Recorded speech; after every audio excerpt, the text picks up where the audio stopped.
Good morning, my name's Tanya. Welcome to the Possible Dream Homestead. So I'm trying again to get YouTube up and running because I really want to share my story.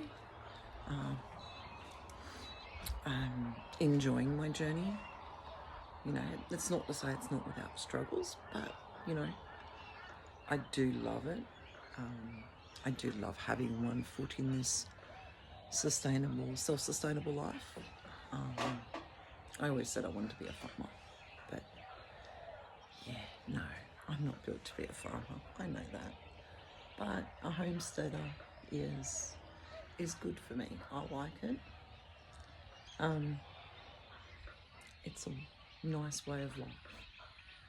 But anyway, I'm still on my journey. I'm on to the next stage of my journey, which I want to share. I'm not a teacher, and I'm okay with that, but I do have my own take on things. Retaining information is not my best quality, so I will read stuff and then get out there and forget it. Just the way it is. But anyway, so it is 5:30 in the morning here in northern New South Wales. It is a gorgeous spring morning. We have had, I think, 3 or 4 days of rain. We've clocked up almost 100 mils, which was lovely. Much needed. For last month, we haven't had a lot. So yeah, this is take 2 for this morning, because the first one was not so good. Yeah. I'm trying to get comfortable in front of the camera. So far out of my comfort zone. But then I love to talk about gardens. I love to talk about my journey. I love to talk about homesteading. It's just yeah. Can't explain it. But anyway. So even though I'm not here to teach, I am here to share. And I would like to, because I can now see the differences. You know, when you're doing stuff and you know you're on the right track, you're not doing it exactly the way everybody else does it.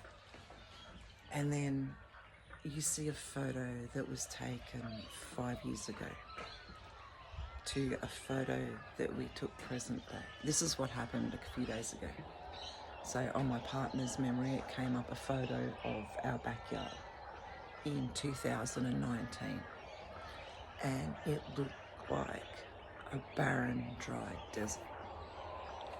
And then the photo that we took on the same day that memory came up, lush green backyard. Amazing. It's just crazy.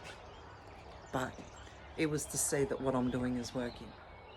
The land is recovering.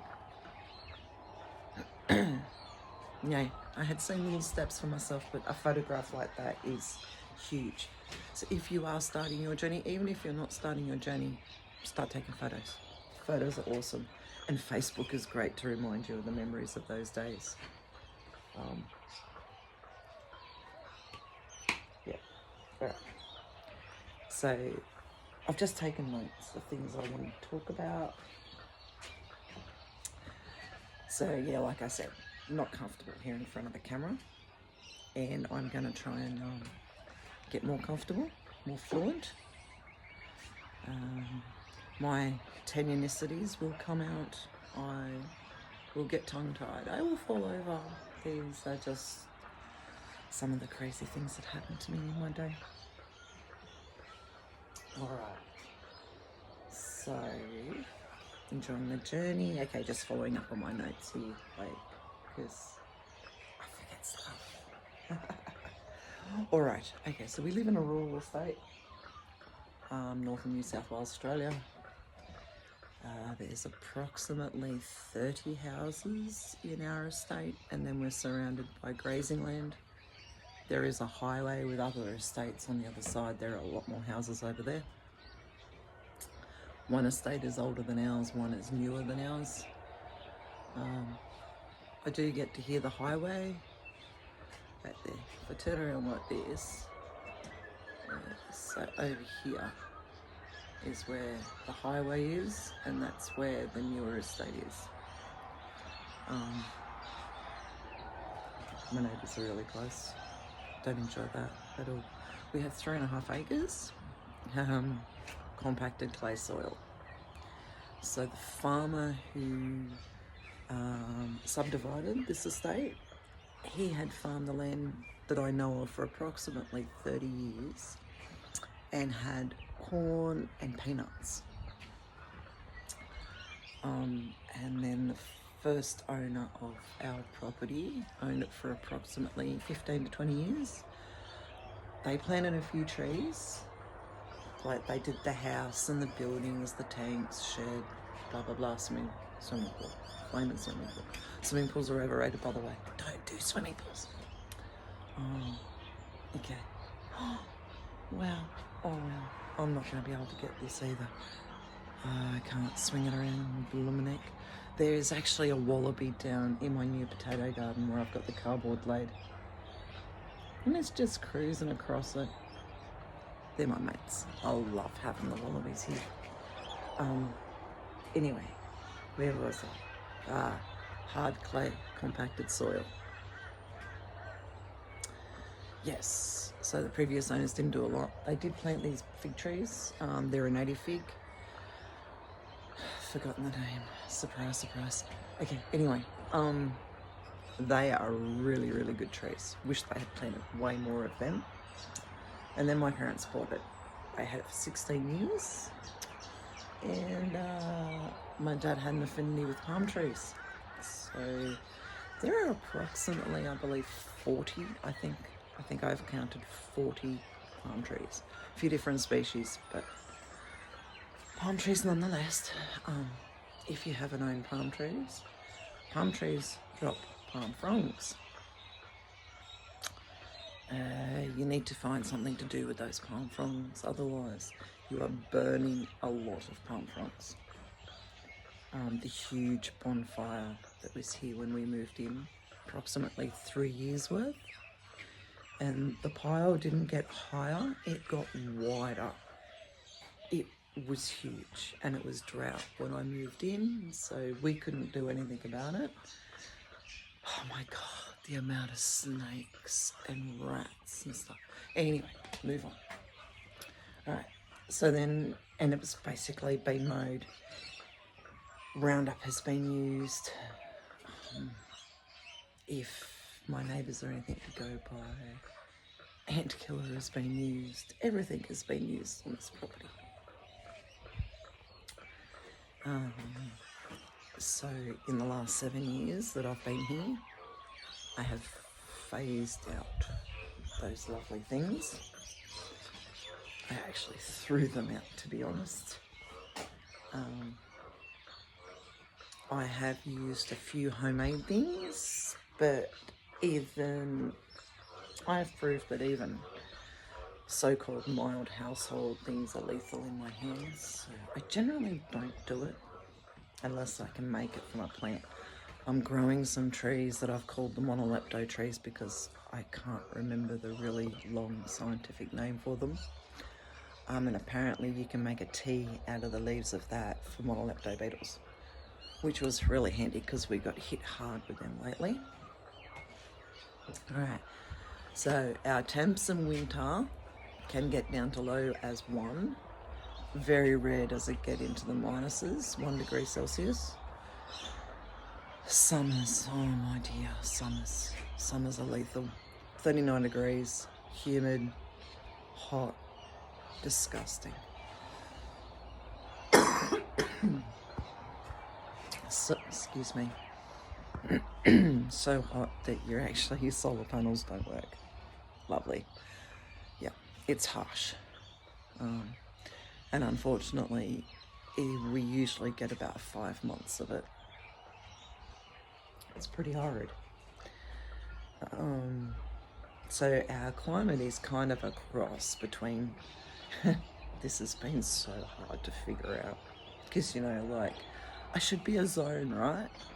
I should be able to put my climate into a zone. No, apparently not. So we're a bit of a mix. We are like a mix of Mediterranean and semi-arid and temperate and sometimes subtropical. It's, yeah, it's a challenge, I tell you.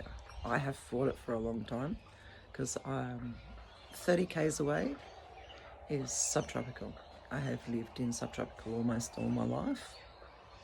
And I came here and went, it's subtropical, you know, it's only 30 k's from where I used to live. No, that 30 k's is huge. Yeah.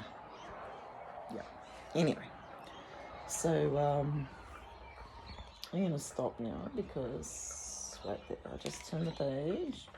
Oh no, I did a few more notes. Alright, so yep, did all that. Sorry, checking the notes. Yeah.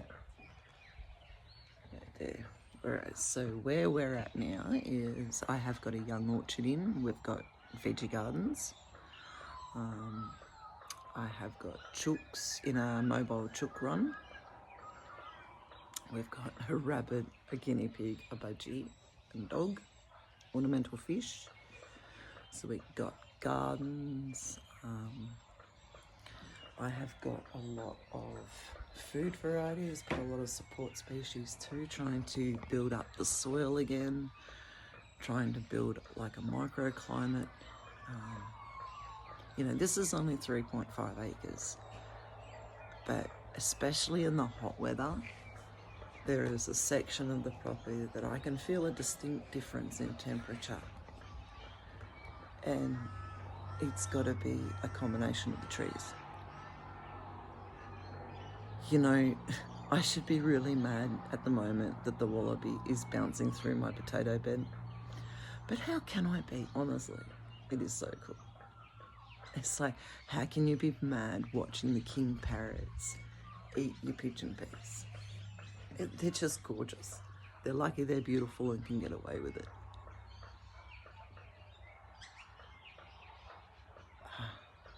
I just absolutely, oh look at this. This is the best time of day. It was pretty good at 4:32 watching the sun actually rise when I did the first video. Apparently I wasn't awake enough yet for that video because I look like a zombie. But anyway, right, this one looks pretty half good. I'm going to put it up on YouTube just so that I'm getting into the habit of doing the videos and uploading them overnight, because I cannot tell you how many terabytes of photos and videos that I have that I've gone, I'm going to go edit them and put them up on YouTube. It's getting to the editing part and then uploading it. So we're bypassing the editing part. We're going to put them up raw until I get fluent with this, until I get comfortable with this.